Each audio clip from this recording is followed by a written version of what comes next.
قال الله تبارك وتعالى في القرآن المجيد وفرقان الحميد ألا إن أولياء الله لا خوف عليهم ولا هم يحزنون.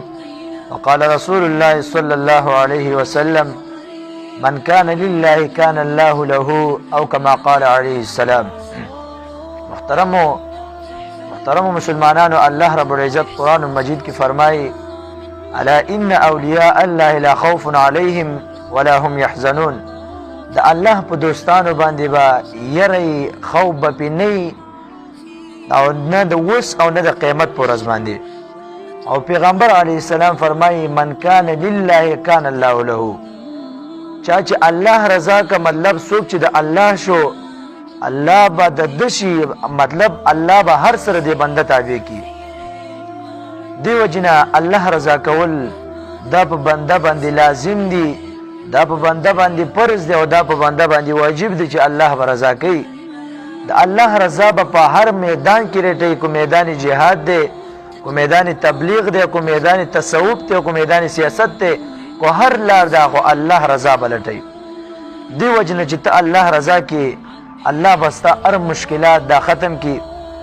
یو پیر عمر رضی الله تعالی عنہ دور خلافتو په دې کې د مدینه منورې طرف ته اور را روانو، اور لګېدلی او دا اور مدینه منورې طرف ته را نږدې شو، را روانو. په دې کې یو کس راغلی، عمر صاحب ته وفرمایل یا عمره مدینه منورې ته اور را روان دی، دې لپاره علاج وکړه چې دا اور ختم شي او موږ د عذاب نه بچ شو. په دې کې تمیم داری رضی الله عنه هم موجودو. تمیم داری رضی الله عنه عمر صاحب ته وی دی علاج به زه وکم، دی علاج مال راځي. دغه صحابي خپل صادر راواغسته او ور په دغه صادر باندې شاړه، هغه ځای ته ورسو چې د کم ځای نه دا اور راوتلی و، په هغه ځای ورننیس. ولې یو طرف ته صادر دی، وګورئ صادر چې اور ته نږدې شي نو اور یې ختموي. دغه صحابي ستا صادر هم نه سیزو، حالانکه اور به هم پې اور ختم شو. دا دی وجنه چې دی الله رضا کلیو. الله رب العزت قرآن مجید کی فرمائے رضی اللہ عنہم ورضوا عنہ. الله رضی راضی دی چې کله دی الله راضی شو نو دیو صادر هم مبارک شه، دا اور هم نسیزي. دا د دی وجنه چې الله راضی کلیو. ډیر شی واقعات دي. یو پیر زنونی مصری رحمه الله د په کشتی کې روانو او په دغه کشتی کې مالدار خلک همو. دغه مالدار کسو یو لوی مالدار او دغه نه یو غتمه ورکه شو، قیمتي غتمه قیمتي کانه تی ورک شو. په دې کې چغې والي چې زمانه کانه ورک شو، چا پټ کړی. ټول خلکو قسمونه خواړه یې د چې مونږ نه پټ کړي. دا مالدار خلکو غتمه د ډیر قیمت لري نو ټول غریبانان دې داسې نه چې په مونږ راواړي. دی وجنه ټول بناره والے دا مونږ نه راخسته.